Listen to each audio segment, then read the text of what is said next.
I'd never been too fond of anyone at my local school. They were all a little too rude and boring for me. You see, I grew up in a small area with not many people interested in art like I am, so I had to venture off from home and found myself attending a pretty rural art college. It's sort of like a normal university, except it's full of big-headed people. Now, the only reason why I'm here is because I've always wanted to be an illustrator, a children's book designer of sorts. I'd always taken keen interest in children's media and classic books, like the Arthur series. So when I went to live at this college, I was taken aback when I realized a lot of the other students here were all fine artists. You know the kind. The kinds who like to splatter paint onto a canvas and claim that it's art. I'm really not big on that sort of thing, but I didn't question it. I settled into a new place pretty quickly. I was sharing a dorm with a few other students. There was myself, a graphics designer named Josh, a film animator named Lily, and then there was one more guy named Daniel. Daniel was one of those fine artists I just described to you. His room was decorated with photographs of distorted women, and he always had weird music playing too. It was sort of like trippy 60s music. He also liked to smoke, so his room always smelled like an old ashtray. It was pretty gross. But he was a nice enough guy, and we got along well enough. We soon became a tightly packed group of friends. It was the start of a new term for us all, and we'd all came back from home after spending the summer there. We all unpacked our things and started talking about what we had done over the summer. "I went hiking with my stepdad. We went on one of those summer camps," replied Josh. "I spent most of my time with my girlfriend. We watched films and went to watch some plays too," Lily said. She spent a lot of time whining about missing her sporty girlfriend, but we were glad they got some time together.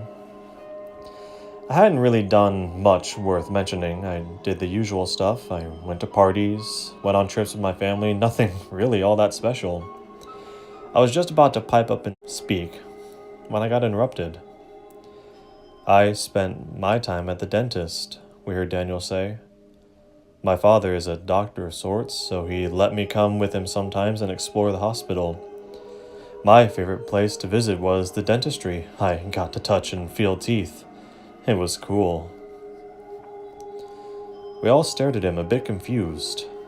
Were you even allowed to have random strangers go into hospital rooms, let alone play with the equipment? We didn't really care. We knew Daniel was that sort of guy anyways. He was known for getting into trouble for the sake of his art. That was always his excuse. We all spent our first couple of days getting to grips with our assignments. We all found out what we had to do. Naturally, I had to study some illustrators and just mimic their styles. Josh spent some money on a new Mac to do some more design tests, and Lily had to start playing about with claymation. It was a pretty nice vibe when we'd all be at our dorm rooms talking and giving ideas. Well, at least it was nice until Daniel would start insulting us. He'd never been the same since he came back from summer break. He seemed more cold and distant. We assumed something must have happened to him over the break, so we decided not to press him on it. He never told us anything about his projects. In fact, he never even told us what the subject was. It was pretty normal for Daniel to be reserved, but never this much. At nights, he'd just make himself some dinner and then shut himself in his room, crank up his music, and not be seen until the next morning. The rest of us would go out places like bowling or going down to a local gig. Daniel used to happily tag along, but not anymore. One night, myself and Josh had gone out for a long night. Lily didn't come with us. She said she wanted to see if Daniel was okay since he had been talking to us for a few days now. We could see her point and complied. She had spent the evening knocking on his door, trying to get him to speak with her. Just before we left, we saw his door open and Lily step inside before it was locked again. Brushing it off, we head out. We'd gone to see a movie and then out for a few innocent drinks. It was fun, but we didn't get home until around 2 a.m. When we got back, Josh just said goodnight and went straight to bed. I hadn't gotten to bed yet. I was pretty dang hungry. Drinking always made me hungry, so I raided our fridge and found some cold pizza from the night before. I was gonna go back to my room when I realized something I didn't notice before. Daniel wasn't in his room, and Lily wasn't in hers. Due to Daniel's strange new behavior of locking himself in his room until early hours, and Lily never went anywhere without texting us, this was really weird. I went over to his door and gave it a knock, and sure enough, the door just opened right up. It wasn't locked or anything. I just assumed he and her had gone out for some of his Ponzi art friends, but it wasn't like Daniel to leave his door open like this. I've always been a nosy son of a gun, so I stepped inside to see if there were any signs that he had gone somewhere. His keys were gone, his jacket was gone too, but he'd left his wallet on his desk. The other thing that was odd was that he'd left his laptop on his bed and it was still on. The screen was still lit up. Curiosity got the best of me. Perhaps this could be my chance to find out about this art project he'd been hiding. I mean, Daniel was a fine artist, so it could have really been anything. I noticed he had a USB plugged in. 2 files were on the screen. One was called Dentist Photos, and the other file was a singular image called Teeth.Jpg. I clicked on the Dentist Photos file, and there was just pictures of people's teeth and plastic models of teeth. It was nothing really interesting. I clicked off the file and decided to check out Teeth.Jpg. The image would be forever burned into my mind. It startled me so bad that I slammed the laptop shut, shaking as I sat back. I wasn't sure I wanted to lift the screen again, but I knew I had to or Daniel would know someone had touched his laptop. I lifted the screen again, staring at the image for a brief moment before clicking away from it nervously. Then I made a decision. I needed to show this to Josh and Lily in the morning. This was seriously messed up. I mean, I knew that Daniel was an artistic kind of guy, but this was just insane. I quickly bolted it back to my own room and scored it for my USB drive. I eventually found it and darted back to Daniel's laptop where I copied the image onto my own USB. I stared at the image for a little while longer. I was trying to dismiss the image as mere photo manipulation, but there was just something so wrong about it. Perhaps it was the black, soulless eyes, or the fact that whoever or whatever this creature was pulling its mouth in such a weird and disturbing way it almost looked forced. Like whoever this creature was forced to pose in this way. I shook it off as a mere thought and fixed up the laptop so it didn't look tampered with, and before I went back to my own room. Soon enough, I heard our front door open. There were sound of footsteps, then Daniel's door locking. Daniel was back home, but there were no signs of Lily. The next morning, I waited until Daniel had gone out for one of his lectures, and since it was a Friday, Josh and I had the morning off. I decided now would be a good time to show Josh the image. I asked him if he wanted to see what Daniel had been hiding from us, and he confusingly, but also eagerly, said yes. I brought my laptop into the living room and loaded up my USB, and opened up the image for both of us to see. Josh's expression fell into shock before he spluttered, "What the hell is that thing?" I could tell just by his reaction that both of us were thinking the same thing. This couldn't have been an art project image. There was no way this would pass as fine art pieces, would it?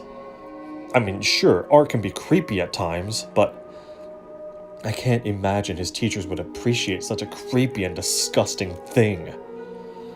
I know Daniel can be a creepy son of a gun, but this isn't right. We've got to show Lily that... We both caught off one another. We both paused briefly, looking at each other in confusion. Where was Lily? I realized that she hadn't come back with Daniel last night, and neither of us had seen her that morning. When I explained to Josh what I did last night, he began to worry. Lily was never the kind to just sneak off and not tell anyone. I picked up my phone and began to ring her mobile. For a while there was silence. Then, just from Lily's room, we heard a faint buzzing sound. Josh got up and walked into Lily's room rather quickly. He'd never been one to go into girls' rooms, and came back out holding Lily's phone in his hand with a worried look on his face. Lily was gone, and we had no way to get a hold of her. Maybe she's just gone to a lecture and forgot her phone, I stuttered. Josh shook his head, chewing on his lips out of nerves. No, Lily doesn't have lectures on Friday, remember? She'd normally at least say hello to us and take her phone. We know she lives on that thing. She never stops texting her girlfriend. He was right. Lily's life revolved around her phone. There was no way she'd just leave it. Suddenly her phone lit up. Someone was calling her. We both looked at the phone and then back at one another before Josh passed it to me. I brought it up to my ear before speaking. Hello? On the other end of the line, I realized it was her girlfriend that was calling. I recognized her husky voice. Ah, Lily, there you are. Thank God you're okay. You didn't text me all last night or this morning. I thought something was wrong. I cringed a little bit, realizing I had to break it to her that I wasn't Lily. As I spoke, I heard her girlfriend begin to get upset. She was breathing quite heavily, and I could hear the sniffing sound someone makes when they cry. I felt so bad for her. But maybe she could be my chance to find out anything I could about Lily. Where is Lily? She hasn't spoken to me since last night. I thought she was just playing a joke on me, but I don't know. I looked at Josh with a confused stare as he began to pace around a little bit. I put the phone on loudspeaker and asked her, "Why do you think Lily was playing a joke on you? Did she say something odd?" "Yeah," her girlfriend replied. "She sent me one message around 1:30 a.m. I looked at Josh baffled before I asked again, "What did the message say?" "Help me." I looked at Josh with wide and worried eyes. Lily would never pull a prank like that on anyone, let alone her own girlfriend. She always told us how worried she'd be about her girlfriend getting paranoid, so we knew she wouldn't send a message like that unless she had a reason. I continued to speak with her girlfriend, but I was getting nowhere, so I just reassured her that we knew where Lily was and she'd be calling her back tonight. She seemed suspicious, but just agreed and put the phone down. Josh and I paced back and forth. We had no idea what this could mean. Why would Lily send a message like that? We continued to think for a while, and decided until we knew where Lily was, we were going to skip our lectures. We spent a long time thinking over things and began to write down the connections we could make. Afterwards, Josh read out the lists so I could think them over. Okay, first, Lily goes in Daniel's room at around 10. She's locked in his room. Then we come home at about 2 a.m. During that time, around 1:30 a.m., we find out Lily texted her girlfriend with a message saying, "Help me." You discover that neither Lily or Daniel are home yet. Daniel's door is unlocked, his laptop is left on. You find the image, then leave. You then return to your room and heard Daniel come home, but not Lily. Lily's still not back home yet, but Daniel is. What the hell can this all mean? I thought it over for a while, and came to a conclusion. I didn't want to make this connection, but it's the only one I could salvage. Daniel did something to Lily. We have to confront Daniel tonight if Lily doesn't come home between now and then, okay? Josh looked shocked, but he agreed. Daniel would be our only chance of finding out what happened to Lily. During that night, still no signs of her. We knew that her girlfriend would be calling soon, so we decided to turn the phone off. We didn't want to try and reassure her with false information. We waited until around 6 p.m. before Daniel finally came home. He looked rather startled to see both of us standing in the living room, and he lightly placed his art folder and satchel down against the sofa as we both stood up. Josh spoke to him, and I could tell he was trying to keep his composure. "Daniel, we'd like to have a talk. It's about Lily." Daniel's eyes seemed to widen ever so slightly, but nothing I thought was worth thinking over. He tilted his head at us, looking confused as he asked, "Why? Is something wrong?" I shook my head. I didn't want him to think we were accusing him of anything. We'd never get any answers out of him if we just straight up accused him like that. Daniel seemed a little on edge, looking away from us as he itched his wrist under his baggy gray jumper. He pushed his rather dark black bangs out of his face as he spoke. "Then what's wrong? Is she okay? I mean, I know she left her phone here last night, so I suppose there wouldn't be any way to get a hold of her." We didn't say anything. We weren't too sure on what to say to him. How were we supposed to ask him if he did anything to Lily without him taking offense? Then I realized something.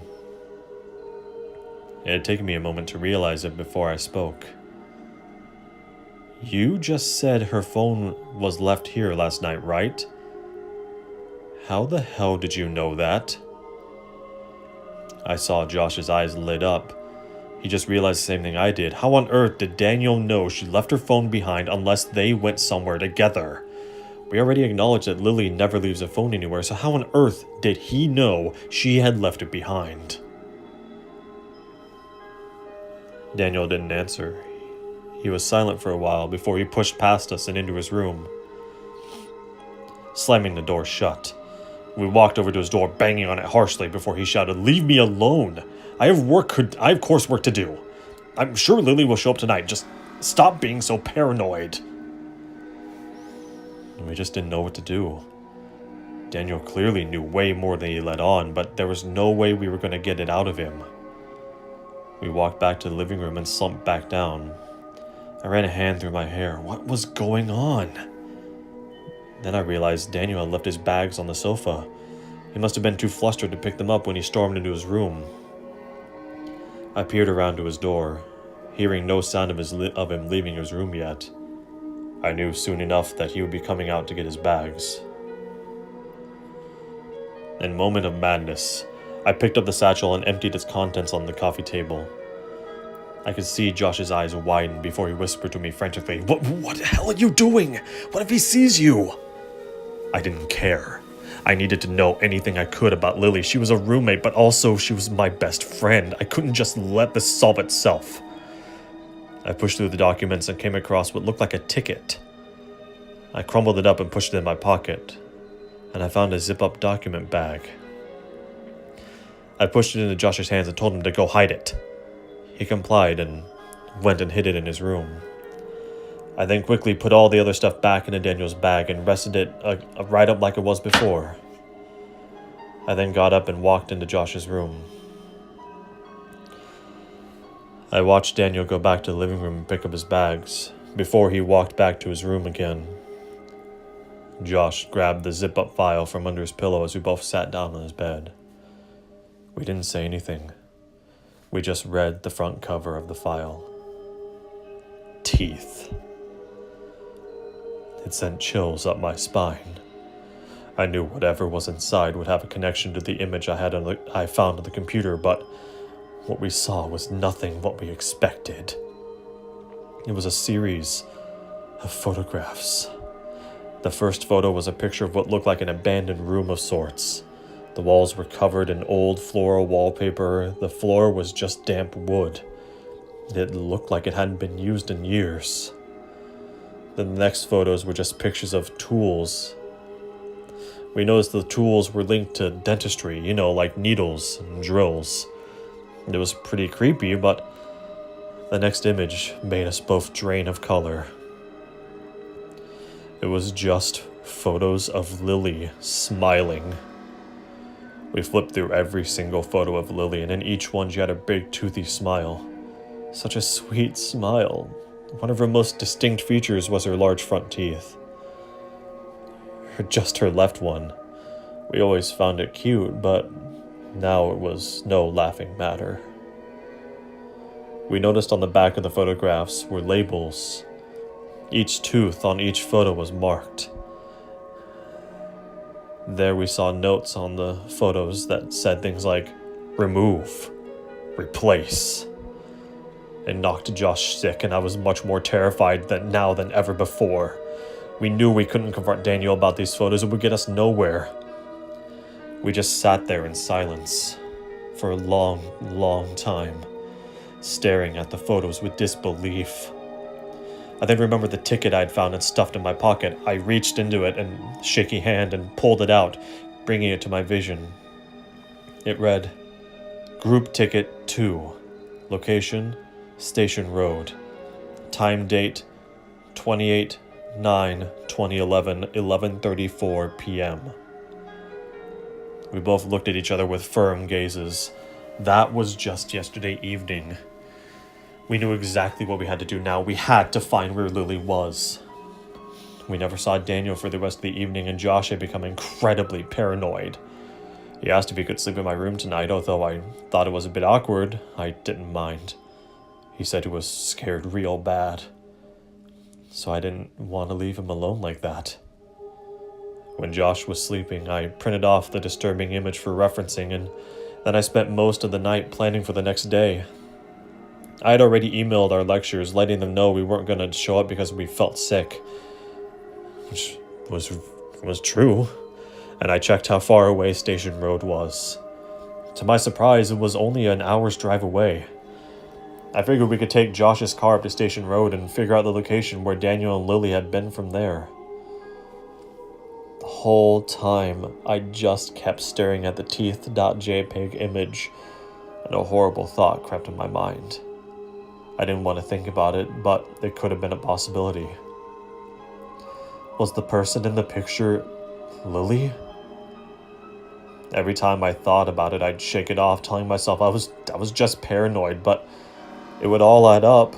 The timing, the photographs, it would all make sense. I didn't want to believe it, and I certainly wasn't going to until we found Lily. The next morning, myself and Josh got up around 6 a.m. We wanted to be out of the dorm before Daniel woke up, and we made sure to lock our own doors. We also decided to take Lily's phone with us. We didn't want to leave anything behind that would indicate that we were suspicious of him. We left the dorm and got into Josh's car. I had brought a long and small bag of different things, such as the photographs, a flashlight, a camera, and a notepad with a pen. We loaded ourselves into the car and made our way towards Station Road. We were able to pinpoint it with my mobile GPS. When we got there, we found we were in a rather abandoned-looking area of town. The place was practically deserted. All we could see were tall, crumbling buildings and little empty houses. We took out a photo of the room and began to walk up to each little house. We pressed our faces to the glass to see if we could make out the floral wallpaper like the room in the photograph. We spent a good few hours doing this. Nothing. We were getting pretty angry at this point. We just wanted to get our friend back. Josh got so angry he walked up to one of the house walls, kicking it harshly as he shouted from the top of his lungs, "Daniel, you sick bastard!" Just as he kicked the wall one last time, we noticed the wall began to tear like paper. Josh looked down at his foot and realized he had tore what looked like a piece of painted paper away from the stone wall. He began to rip away the remaining pieces of paper, only to reveal what looked like an outdoor basement. The doors were rustic and scratched, but we noticed that the metallic handle was clean, like it had been tampered with. Josh looked over his shoulder at me and I gave him a nod. I quickly took a photo of the layout of this basement-like thing. Josh then walked down the doors to give them a push. And to both of our surprise, the doors were simply blocked by a plank of wood, which Josh was able to push away with ease. We then pushed open the doors slowly and cautiously. Who knows what could be kept in here? It was obviously hidden for some reason. If only we knew what was coming. Perhaps it would have saved us both from throwing up. As we stepped in, we were met with a rancid odor. Neither of us knew what the smell was, but we know it made us both feel instantly sick. Josh gagged and coughed, covering his face with his shirt. I swallowed back bile as I continued to walk. I pulled out my flashlight and shined it inside the pitch-black storeroom. I continued to walk and we heard nothing. As we walked further into the room, the smell only thickened. It was getting so bad that Josh threw up right behind me. He quickly composed himself and stumbled back upright before we continued. As I looked around the room, my eyes met with something on the floor that made my heart race and the flashlight drop from my grasp. It was Lily's knitted sweater. It was the sweater she always wore when we went out for pizza or to go bowling. It was the same gray sweater with the same little torn threads on her sleeves where she would chew on it. I could see Josh from the corner of my eye, his eyes just as wide as mine, as all the last color remaining drained from his face. I picked up the sweater slowly, holding it in front of me, when I noticed there was a large and thick blood stain soaking all the way through the jumper. It started thick from the collar and became thinner as it ran down the sweater. Now I was the one throwing up. I collapsed onto my knees, puking heavily. I didn't know what to do. I didn't even know what to think. I soon maintained myself and stood up again, holding the flashlight as I put the sweater in my bag. Though blurred, teary eyes, I pressed on. I found nothing from where I was standing, and I saw a small light switch flicker on behind me as the red light filled the corner of the room. And then I heard him. Josh screamed louder than anything I'd ever heard before. My stomach was in knots as I shined my light to where he was standing. He was standing over a large black table. I watched him just stand there in complete terror as if he was frozen. I could only imagine what he was looking at, and I truly wish I had just left it to my imagination. I walked over to his side, and I laid eyes on the sight before me. It was Lily. She was strapped down onto a table, wearing nothing but her jeans, her body covered in thick layers of tape, keeping her strapped down. One of her arms dangled down to her sides, but the other arm was nowhere to be seen. In its place was just a taped-up stump, with stains of blood under it. I could hardly breathe. My stomach was now so knotted and my breathing so tight, all I could do was stare. I looked at Lily's face. Her head had been forced back. We could see her innocent blue eyes had been violently gouged out, and in replacement was thick black wax that filled up the empty sockets. Her nose seemed contorted and broken, snapped in so many places. But the worst part of it all was her mouth. Her jaw had been forced open, and we could see her mouth had been filled with the same black wax. Her teeth had been ripped out and misplaced in all different directions. I then noticed how her mouth had been stretched upright, her cheek tearing to reveal more teeth that had been pulled from her mouth. It gave her a contorted, horrible smile. Her face was covered in streams of her own dried-up blood. I stared at the hand that was holding the mouth open. It was her own. Her own hand had been stitched to the ripped cheek. The flesh was torn, falling apart under her nails. Her nails were cracked and chipped, staples and little threads holding the hand in place. The red fluorescent light created horrific shadows and highlighted every grotesque feature that was now on Lily's face. I silently and numbly pulled out the picture of Teeth.Jpg and stared at it, and then back at the real thing. They were identical. Josh brought a shaky hand over Lily's cheek, then he collapsed by the side of the table. I could hear him sobbing horrendously by her side before he passed out beside me. I, too, felt like I was on the brink of collapsing, but something caught my attention. I could feel the presence of someone else coming into the room, but I already knew who it was, and I knew now there was nothing we could do about it. I could hear the door slam shut, the plank of wood being placed over the door. I heard the sound of footsteps. I heard them inch closer and closer. until I could feel their presence behind me. I knew he was there. I knew that there was no way out.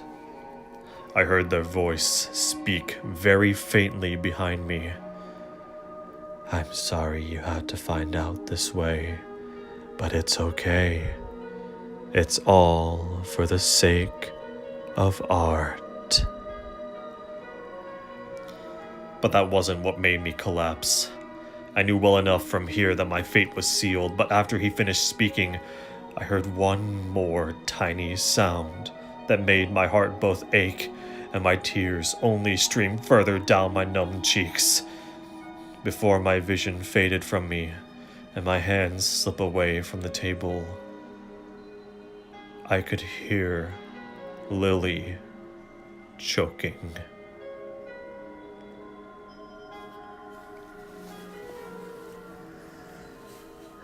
I hope you all enjoyed this reading of Teeth.Jpg. This is a little bit of a different thing for me to do, but I quite enjoyed it, and I hope that you did too. If you are interested in hearing me do anything more like this, please just let me know. I'm always willing to try more things, experiment with fun stuff, and, just generally have a good time on this channel. I say that after this particular story, but there we go, ladies and gentlemen. Thank you very much for listening and for watching, and I will see you guys later. Happy Halloween.